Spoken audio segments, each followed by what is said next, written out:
की इस वीडियो में हम पढ़ेंगे ग्राम एटॉमिक मास की। ग्राम एटॉमिक मास क्या है? हमें पता है कि मास जो है ये एटम की न्यूक्लियस की वजह से होती है, तो इसलिए न्यूक्लियस में जितनी भी पार्टिकल का मजमूआ बनता है वो हमारे साथ एटॉमिक मास जो है वो बनता है। अब हम पढ़ेंगे ग्राम, तो सिंपली हम कह सकते हैं when the atomic mass of element taken gram is called gram atomic mass। यानी जब हम किसी भी एलिमेंट का जो एटॉमिक मास है, इनका जो न्यूक्लियस का जो मास है, इनको जब हम ग्राम में एक्सप्रेस करें तो इसको हम ग्राम एटॉमिक मास कहते हैं। क्यों एक्सप्रेस करते हैं? ये पहले ही पढ़ा था कि एटम जो है ये स्मॉलेस्ट है या स्मॉल है हमारे साथ, तो इनका जो हम मेजरमेंट करते हैं तो हम ग्राम में इनको जो लेते हैं। तो इनका एक एग्जांपल पढ़ेंगे gram atomic mass. For example हमारे साथ जो है हाइड्रोजन का एटॉमिक मास जो है वो 1 है। अगर हम इनको ग्राम में एक्सप्रेस करें तो हमें पता चलता है कि 1 जो नंबर है वो यानी 1 ग्राम है, तो फिर हमें पता चलता है कि ये ग्राम एटॉमिक मास है।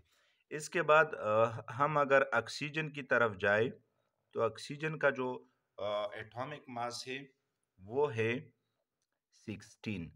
लेकिन 16 क्या है? एक नंबर है।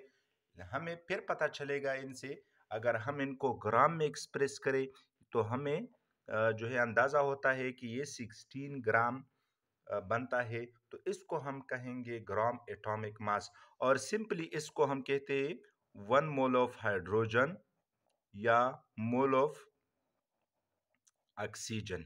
नो, तो ये जो है ये मोल भी बनता है इनसे। इसके बाद पढ़ेंगे gram molecular mass. Gram molecular mass हमारे साथ मॉलिक्यूलर मास को जब हम ग्राम में लेते हैं तो इसको हम ग्राम मॉलिक्यूलर मास कहते हैं। When the molecular mass of a compound is thick in gram is called gram molecular mass।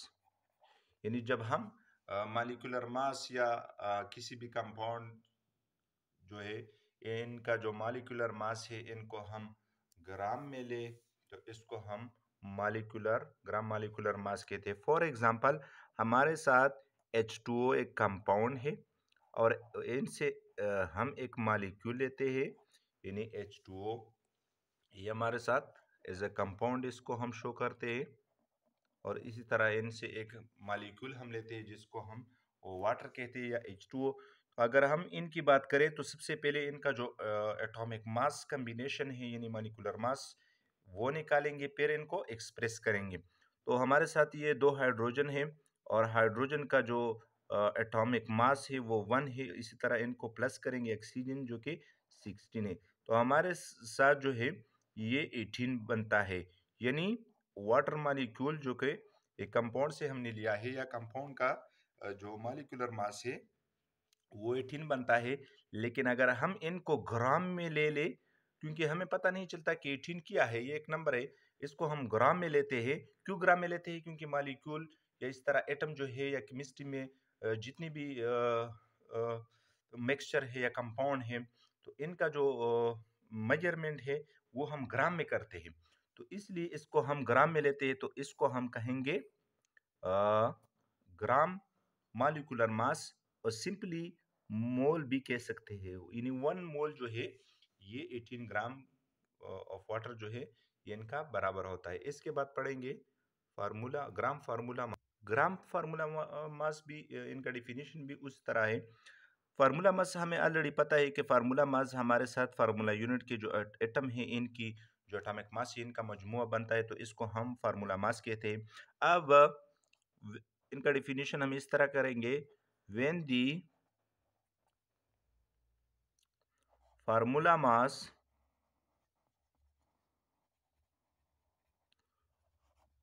of an ionic compound express or take in ग्राम, जब हम किसी भी आयोनिक कंपाउंड का फार्मूला मास ग्राम में लेते हैं तो इसको हम कहेंगे is called gram formula mass. इसको हम ग्राम फार्मूला मास कहते हैं। इनका एक एग्जाम्पल पढ़ेंगे। इनका एग्जाम्पल ये है, फॉर एग्जाम्पल हमारे साथ साल्ट जो है NaCl या इस तरह दूसरे साल्ट भी आ सकते हैं। अगर हम इनकी तरफ देखें साल्ट, तो ये हमारे साथ एक कंपाउंड है और इनका जो फार्मूला यूनिट हम कह सकते हैं NaCl, इनका फार्मूला भी है, इनका फार्मूला यूनिट भी है। अब हमारे साथ जो सोडियम है, इनका जो एटॉमिक मास है वो 23 है और इस तरह क्लोरीन का 35.5 है, तो ये हमारे साथ टोटल बनता है 85.5। तो हमें पता चलता है कि ये 85.5 एक नंबर आता है। अगर हम इनको मेजरमेंट के लिए हम ग्राम में ले लेते हैं तो हमारे साथ ये ग्राम फार्मूला मास बनता है। ये क्या बनता है? ग्राम फार्मूला मास। तो हम कह सकते हैं सिंपली इसको मोल भी कह सकते हैं, यानी one mole of sodium chloride contain 58.5 gram.